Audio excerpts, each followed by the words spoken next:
अलग विषय है। लेकिन इस ऑपरेशन को जितने कामयाब तरीके से, जितने बेहतरीन तरीके से, जितने प्रोफेशनल तरीके से, बिना एक डॉट आए अंजाम दिया गया, जो अमेरिका की डेल्टा फोर्सेस हैं बता रहे हैं उन्होंने इस कार्रवाई को की। ऐसा क्या खास है कि दुनिया की कोई और फोर्स नहीं कर पाती, वो काम अमेरिका की इस डेल्टा फोर्स ने किया। मेरे साथ सुनील डसीला जी मौजूद हैं, वो बताएंगे कि इस फोर्स में ऐसी क्या काबिलियत है। तो सुनील भाई, आप मुझे बताओ कि दुनिया में कोई फोर्स जो इस तरह का ऑपरेशंस को अंजाम नहीं दे सकती जो डेल्टा फोर्स ने किया। क्या है ये डेल्टा फोर्स और इनके कमांडोज की और ऑपरेशंस की काबिलियत हाई रिस्क वैल्यू टारगेट में इतनी बेहतरीन क्यों है? नमस्कार ब्रजेश सिंह, सबसे पहले तो धन्यवाद। और मैं थोड़ा शब्दों में बताना चाहूंगा, ये जो डेल्टा फोर्स है, आप पहले देखिए कि जो आजकल का सिनेरियो है दुनिया में, ये है टेक्नोलॉजिकल वारफेयर का, कि जिस कंट्री का टेक्नोलॉजिकल सिस्टम, इंफॉर्मेटिक सिस्टम और कम्युनिकेशन सिस्टम अच्छा है, वही कंट्री आगे जीत सकती है।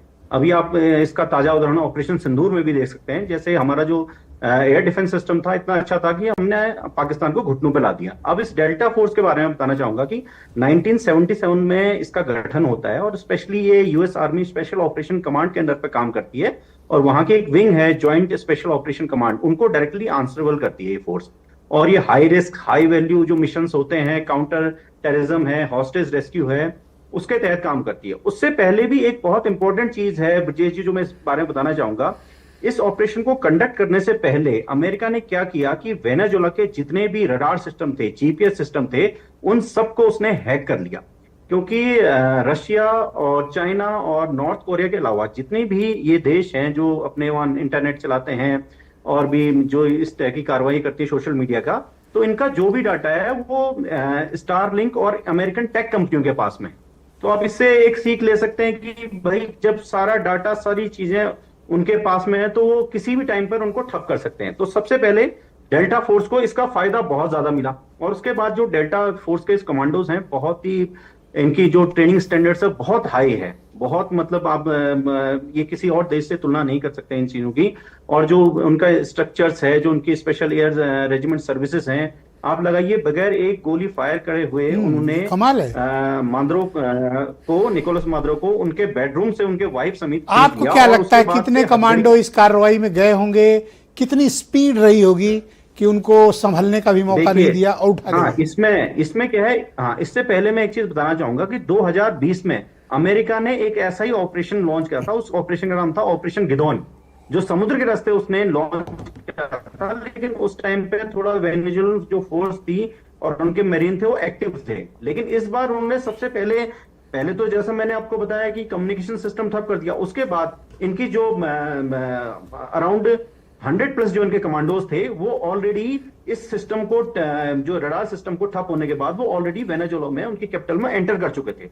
और चूंकि यहाँ की जो सेनाएं थी ऑलरेडी उनको, आप लगा लीजिए, ये सीख है दुनिया के देशों के लिए और हमारे लिए भी, कि वो कहते हैं घर का बेदी लंका ढाई। उन्होंने ऑलरेडी जो वेनेजुएलन आर्मी थी और वेनेजुएलन जो कमांडर थे, उनको पहले से ही उन्होंने अपनी ओर कर लिया था। तो ये ऑपरेशन का बहुत बड़ा उनके। पर मैं ये जानना चाहता हूं कि किसी देश के राष्ट्रपति जो अमेरिका के खिलाफ एक तरह से वार में हो, अमेरिका के राष्ट्रपति जिन्हें धमकी दे रहे हो, उन्होंने अपनी सिक्योरिटी क्या शिथिल कर रखी थी या उनकी सिक्योरिटी इतनी कमजोर थी?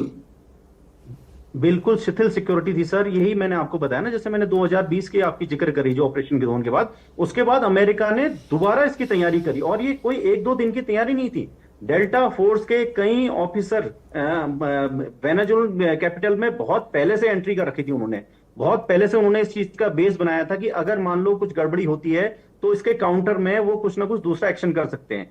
एक रिपोर्ट के अनुसार मैं आपको ये भी बताना चाहूंगा कि करीब 6 महीने पहले से डेल्टा फोर्स के कमांडोज अमेरिका वेनेजुएला में मौजूद थे, पहले से अपनी तैयारी कर रहे थे उसके बाद में वो।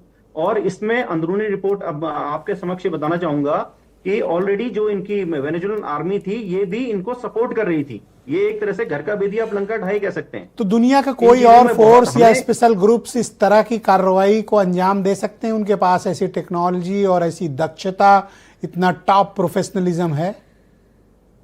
नहीं, अभी हाल फिलहाल में आप एक रशियन को कह सकते हैं या चाइनीज को, लेकिन दुनिया के किसी देश में इस टाइप की टेक्नोलॉजी अभी हाल फिलहाल में नहीं है जैसा डेल्टा फोर्स के पास में। और जो अमेरिकन थिंक टैंक है और इससे ब्रजेश जी एक सीख हमें लेने की बहुत जरूरत आवश्यकता है कि अपने पहले घर के गद्दारों से बचना है।